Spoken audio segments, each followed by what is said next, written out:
श्री शिवाय नमस्तुभ्यम। स्वागत है आप सभी का एक बार फिर से। दोस्तों, गुरुजी ने अपनी कथा में 17 अप्रैल बुधवार चैत्र नवरात्रि नवमी के कुछ विशेष उपाय बताए हैं, जो आप उन्हीं के वाणी से सुनिए। और अगर अच्छा लगे तो चैनल को सब्सक्राइब करना बिल्कुल भी मत भूलिएगा। दोस्तों, गुरुजी ने अपनी कथा में बताया, कौशल्या ने पूछा, बहुरानी तो अयोध्या का पानी क्यों नहीं पीती, तो भोजन क्यों नहीं करती? सीता जी कहती है, माँ मेरा मन नहीं करता। सुमित्रा जी ने आकर पूछा, हे बहू तो अयोध्या का पानी क्यों नहीं पीती, भोजन क्यों नहीं करती? नहीं माँ, बस वैसे। एक दिन केकई आ गया।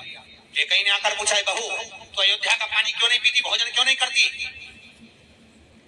तब माता सीता ने कहा, माँ मेरे पिता जनक जी कहते थे, जिस घर में भांजे की हत्या हुई हो उस घर का ना तो पानी पिया जाता है ना भोजन किया जाता है। बहू वाणी को विराम दे, कैसे शब्द बोल रही है तुम? सीता जी बोलती हैं, मैं बिल्कुल सत्य कह रही हूं। वाणी को विराम दे बहू, ये संबोधन ठीक नहीं है। आज तक हमारी अयोध्या में किसी ने किसी को नहीं मारा, और तू करे कि जिस घर में भांजे की हत्या हुई उस घर का पानी नहीं पिया जाता। अग्नि की बात पूरी अयोध्या में फैल गई। दशरथ जी के कानों में शब्द गया कि मेरी बहू ने भांजे की हत्या का दोष लगाया। पूछा, दशरथ जी के कानों में शब्द गया। दशरथ जी को वो चरित्र याद आ गया कि मेरी बहू सीता झूठ नहीं बोल रही है। दशरथ जी को वो चरित्र याद आ गया कि जा पहुंचा सरयू तीर भरन को नीर, विपत्ति का मारा जल भरने गया बेचारा।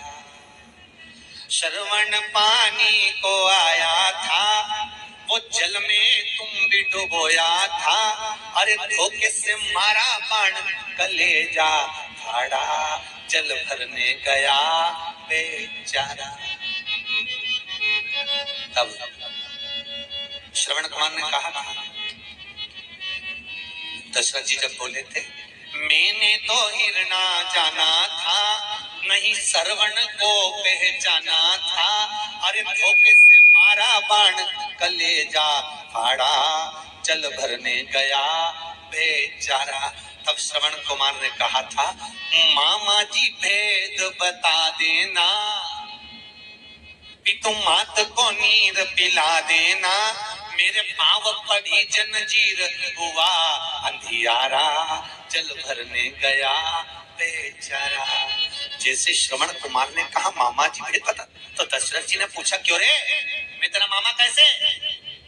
श्रवण कुमार कहते, मामा जी मेरी माँ से रोज पूछता था, माँ मेरा मामा कैसे लगते हैं? तो मेरी माँ ने कहा था, तेरे मामा के मस्तक पर सूर्य वंश का तिलक है। आज आपके माथे पर तिलक देखा, इसलिए आपको मामा का, इसलिए मामा का है, आपको मामा का। ये कंपनी का ट्रेडमार्क है तिलक, कि तुम कौन सी ब्रांड के हो। इससे ब्रांड का ठिकाना पड़ता है। त्रिपुण लगा है तो शंकर वाला, यू मार्क लगा है तो नारायण वाला, बिंदी लगी है तो देवी जी वाला, काला बिंदी लगी है तो निम्बार्क वाला। पहचान में आता है कि कौन सी कंपनी का है। और होना चाहिए मस्तक पर, बहुत काम आता है साथ। आजकल मृत्यु का कोई ठिकाना नहीं, कब प्राण छूट जाए। मौत का क्या भरोसा, अटैक आ जाए, शुगर बढ़ जाए, एक्सीडेंट हो जाए, मालूम पड़े कहीं गिर गए पड़ गए चले जाए, मृत्यु का किसका ठिकाना। तो मरते समय राम नहीं निकला, कृष्ण नहीं निकला, मत निकलने दो। अगर मस्तक पर तिलक होगा तो यम के दूत बंदी बनाने आएंगे और माथे पर तिलक लगा हुआ देखेंगे तो पहचान जाएंगे, ये अपनी कंपनी का माल नहीं, ये तो भगवान की कंपनी का माल है, तो भगवान के धाम ही जाएगा, ये अपनी कंपनी का नहीं। और जिसके माथे पर तिलक नहीं होता तो उसको नरक में ले जाके पटक दिया जाता है। होता है, जो माल कंपनी नहीं लेती वो कबाड़े वाले लेते। अरे बोलो सही है कि गलत है? जो कंपनी लेगी वो कबाड़े वाले लेंगे, हर माल 2 रुपया ले जाके पटक देंगे, कंपनी का माल। श्रवण कुमार करे, मैंने आपको मामा इसलिए कहा क्योंकि आपके मस्तक पर तिलक है। मेरे माता पिता को नीर पिलाना दशरथ जी लेकर गए। जो दशरथ जी ने देखा श्रवण के माँ बाप को, आंख में आंसू भर गए। ये श्रवण के माता पिता नहीं थे, दशरथ जी की एक ही बहन थी जिसका नाम सुहांगी था। क्या नाम था? सुहांगी जो शांतिन मुनि के साथ विहाई थी, और यहाँ श्रवण कुमार के जो माता पिता थे वो सुहांगी और शांतिन मुनि थे। दशरथ जी की आंख में आंसू भर गया, मेरे हाथ से मेरा भांजा मर गया, और मेरी बहू झूठ नहीं बोल रही, भांजे की हत्या दोष लग गया है। तो दशरथ जी ने पूछा सीता जी से, हम क्या करें कि भांजे की हत्या का दोष मिट जाए, पानी पी ले तो भोजन कर ले। गुरु जी से पूछा, गुरु जी ने कहा एक काम करो, भांजे की हत्या के दोष को मिटाना है तो 1000 ब्राह्मण को एक जगह पर बिठाकर भोजन करा, दक्षिणा देकर विदा कर दो, भांजे की हत्या का दोष मिट जाएगा। करा दे। सीता जी ने कहा मेरे पिताजी ने ये नहीं बताया। तो तुम्हारे पिताजी ने क्या बताया? कई कई बहुएं होती हैं जो मायके के मेथड से चलती हैं। सास उनको कितना ही बताए कि तिल्ली का लड्डू ऐसे बना, हलवा ऐसे बना, सास की नहीं सुने। जो माँ ने सिखा के भेजा है वो तो वैसी बनाई नहीं। तुम्हारे पिताजी ने क्या बताया? सीता जी बोली मेरे पिताजी ने बताया है 1000 ब्राह्मण को जिमाने की जरूरत नहीं है, केवल एक जिसने ना कभी किसी के घर खाया हो ना पानी पिया हो, उसको बुलाकर भोजन करा के दक्षिणा देके विदा कर दो, भांजे की हत्या का दोष मिट जाएगा। पूरी अयोध्या में देखा तो ऐसा बामण नहीं मिला, पूरे नगर में ढूंढा कहीं नहीं मिला। तुम्हारे पानतलई में हो तो बताओ। जिसने ना कभी किसी के घर खाया हो ना पानी पिया हो, ऐसा ब्राह्मण जो ना कभी किसी के घर में जाकर मुंह झूठा करा हो, ऐसा ब्राह्मण जो ना किसी के घर में भोजन ग्रहण करा हो, ना एक गिलास पानी पिया हो, ऐसे ब्राह्मण को भोजन कराओ, दक्षिणा देकर विदा कर दो। पूरे देखा नहीं मिला। पत्र लिखा जनक जी के यहाँ, जनक जी ने पत्र लिखकर भेजा, महाराज पूरी दुनिया में ऐसा बामण नहीं मिलेगा, केवल एक ही बामण है, उसका नाम लंका का राजा रावण है, जिसने ना कभी किसी के घर खाना खाया ना पानी पिया, क्योंकि उसकी प्रवृत्ति राक्षस की है। ऐसे राक्षस को लोग घर में बुलाते ही नहीं भोजन करने, तो उसको तुम बुलाओ। दशरथ जी ने पत्र लिखा, श्रीमान रावण जी महाराज, आप एक समय भोजन के लिए हमारे यहाँ पधारे। कितने समय? जम के बोलो, एक समय। इसलिए आज भी शादी में लिखा जाता है सुहानी शाम से ढलती रात तक, इसके बाद माता न राक्षस हो। तो रावण के समय से चालू हुआ ये, एक समय भोजन के लिए पधार। कितना समय? एक समय। क्योंकि मालूम है राक्षस को 2 टाइम जिमाना भी भारी पड़ जाए। एक पत्र गया, वो पत्र मंदोदरी के हाथ लग गया। मंदोदरी कौन है रावण की? जम के बोलो, धर्म पत्नी। पत्नी नहीं, कौन है वो? पत्नी और धर्म पत्नी में जमीन और आसमान का अंतर है। पत्नी वो होती है जो पति को पतन के रास्ते पर ले जाती है। पत्नी वो होती है जो पति को सिनेमा घर ले जाती है। पत्नी वो होती है जो पति को मायके ले जाती है। पत्नी वो होती है जो पति को बाजार ले जाती है। और धर्म पत्नी वो होती है जो पति को शिव महापुराण तक लेकर आती है। वो धर्म पत्नी है। धर्म पत्नी वो होती है जो पति को धर्म के पथ पर ले जा रही है, कथा सत्संग कीर्तन में ले जा रही है, भगवत नाम में ले जा रही है। वो धर्म का धर्म पत्नी। मंदोदरी कौन है रावण की? जम के बोलो, धर्म।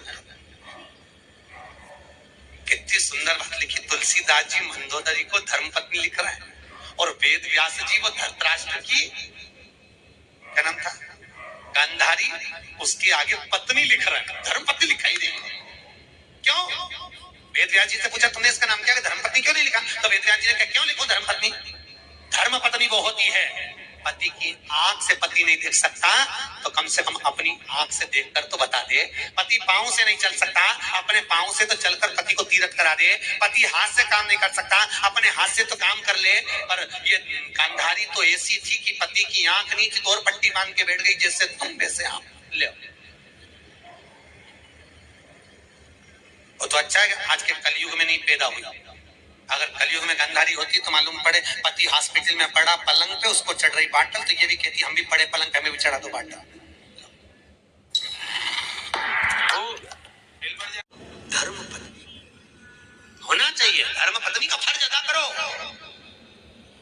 और आपसे भी निवेदन है धर्म पत्नी का फर्ज अदा करो। जितनी कथा यहाँ सुनकर जाओ, अगर वो कथा में नहीं आ रहा है तो उनको जाके पूरी सुनाओ। दिन में नहीं सुने तो रात के सुनाओ, नहीं सुने तो पांव दबा दबा के सुनाओ, पर सुना कथा सुनाना जरूर। सुनाओ।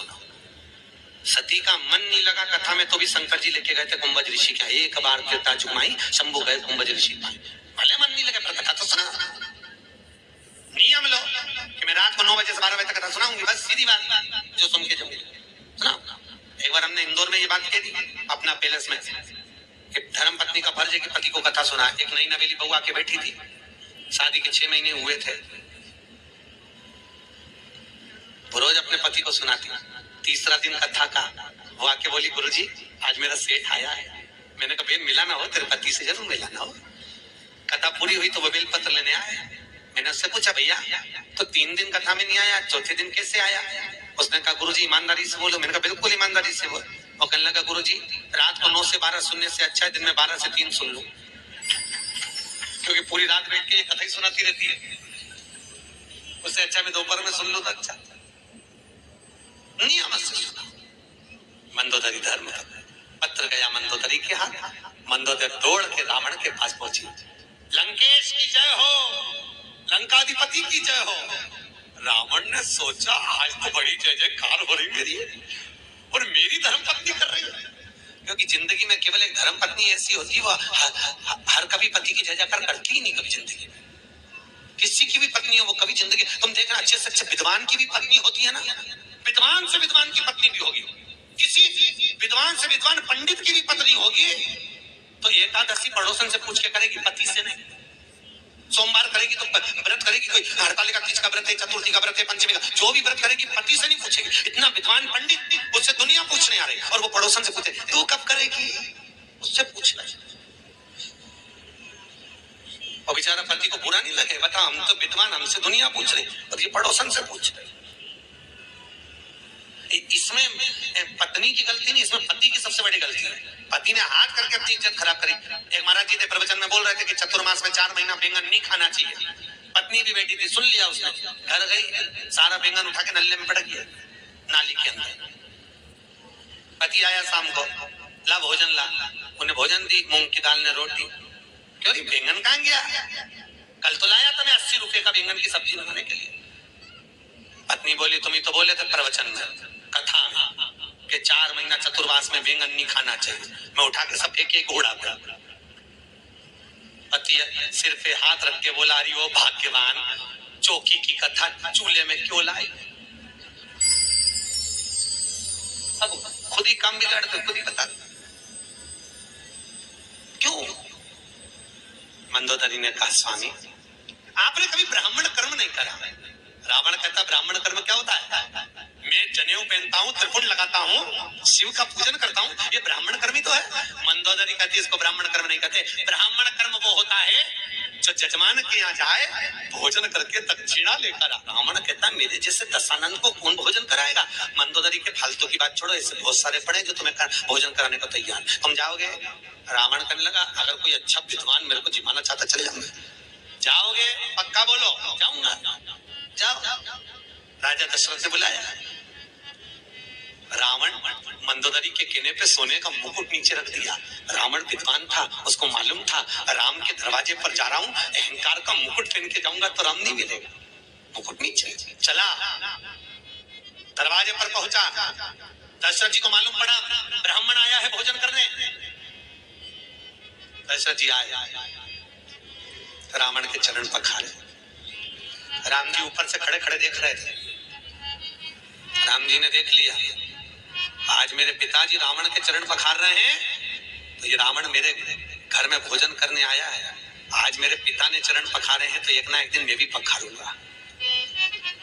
ये देखो पिता के संस्कार। आज इसने पकड़, कहते ना गायत्री परिवार वाले नहीं कहते हम सुधरेंगे, बोले जम के युग हम बदलेंगे।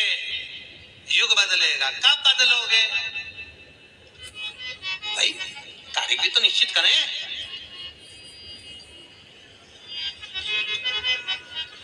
एक माता पिता ने अपने बच्चे को समझाया सुन शाम को गुरुजी आएंगे प्रणाम करना हो।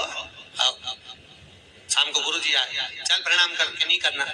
पिताजी ने 2 धर के दिया, गुरुजी प्रणाम कर, नहीं करना। बच्चा रोने लगा। इतने में माँ गई, माँ ने कहा बेटा प्रणाम कर ले गुरुजी हैं। नहीं करना। माँ ने भी धो दिया उसको मोगरी उठा के। इतने में गुरुजी बोले काहे को मार रहे हो कि प्रणाम नहीं कर रहा? तो गुरुजी बोले नहीं कर रहा तो मत करने, तो कम से कम तुम दोनों तो करो। अब जैसे माता पिता ने प्रणाम करा, बच्चे ने साष्टांग दंडवत कर दिया, क्योंकि हम झुकेंगे तो आने वाली पीढ़ी झुकेगी। सही बोलो जीजियो। पहले जो गांव में घर होते थे या शहर में घर होते थे, उसका जो दरवाजा होता था चौखट, वो बहुत छोटी होती थी। सही है कि गलत है? बहुत छोटी। आपके गांव में तो आज भी होगी कई कई जगह, बहुत छोटी चौखट। और आजकल चौखट हो गई बड़ी। पहले छोटी चौखट इसलिए होती थी कि कितने भी बड़े परिवार की लड़की हमारे यहाँ शादी करके आ जाए, कितनी भी बड़े परिवार की बहू हमारे घर में आ जाए, झुक के चलना सीख जाए। नहीं झुकेगी तो 2-4 बार माथा भड़केगी, चौखट में झुकेगी। आजकल चौखट हो गई ऊंची तो पौवे भी बोल तो रिटू करिया वो काय को झुके, वो काय को झुके, वो काय को झुके। इसलिए निवेदन है, पौवों को झुकाना है तो चौखट थोड़ी छोटी कर दो। अगर छोटी नहीं हो तो घर से कटिया खरीद ला, ठोक दो। थोड़ा झुकना सीखिए। झुकना जीते की पहचान है और अकड़ना मुर्दे की शान है। जो झुक रहा है वो जिंदा है, जो अकड़ रहा है कोई धन में, कोई संसार में, कोई लोभ काम में, कोई वासना में, वो सब मर चुके मुर्दे हैं। जो अकड़ रहा है, 4 ट्रैक्टर, 3 मोटरसाइकिल ने 2 गाड़ी, उसकी अकड़ देख के समझ में जाए मरा हुआ है, मर गया। ये जिंदा है, जिंदा होता तो इतना क्यों करता? अरे बोला तो नर्म। धन पाकर भी नम्र रहे तो एक ही बात कहता है, सब उसी ने दिया है, हमारा है क्या? अरे बोला तो कुछ लाए थे, फ्रिज लाए थे, कूलर, वॉशिंग मशीन, जमीन। तुम्हें तो मालूम भी नहीं था कि कहाँ पैदा हो गए। ये भी नहीं मालूम था कि पूरा शरीर अच्छे से मिल जाएगा, हाथ पैर पांव आंख नाक, एक आध आंख निपटा के भेजता तो क्या कर लेते? अरे बोलो तो वापिस के झगड़ा करने जाते हैं, कि लड़ाई करने जाते हैं। पूरा डिपार्टमेंट अच्छा दिया उसने। तुम्हें ये भी नहीं मालूम था कि अच्छे घर में पैदा हो जाओगे, 5 तलाई में आ जाओगे, अच्छी जमीन जायदाद घर परिवार सब अच्छा मिल जाएगा, अच्छे कुल में पैदा हो जाओगे। ये भी नहीं मालूम था किसी भिखारी के घर में पैदा हो जाते और घंटा घर के पास में कटोरा लेके बैठे रहते। तो बोलो तो सही, उसकी कृपा कितनी है सोचो। हर पल उसको धन्यवाद देना चाहिए, हर पल। ये जायदाद दी है, ये औलाद दी है, मुसीबत में हर वक्त इमदाद दी है, तेरा ही दिया मैंने। दोस्तों, अगर गुरुजी द्वारा बताई गई बातें ये आपको पसंद आए तो हमारे वीडियो को लाइक करिएगा, शेयर करिएगा और चैनल को सब्सक्राइब करना बिल्कुल भी ना भूलिएगा। आज के लिए बस इतना ही। मिलते हैं अगले वीडियो में एक नई जानकारी के साथ। तब तक के लिए श्री शिवाय नमस्तुभ्यम and thanks for watching my video.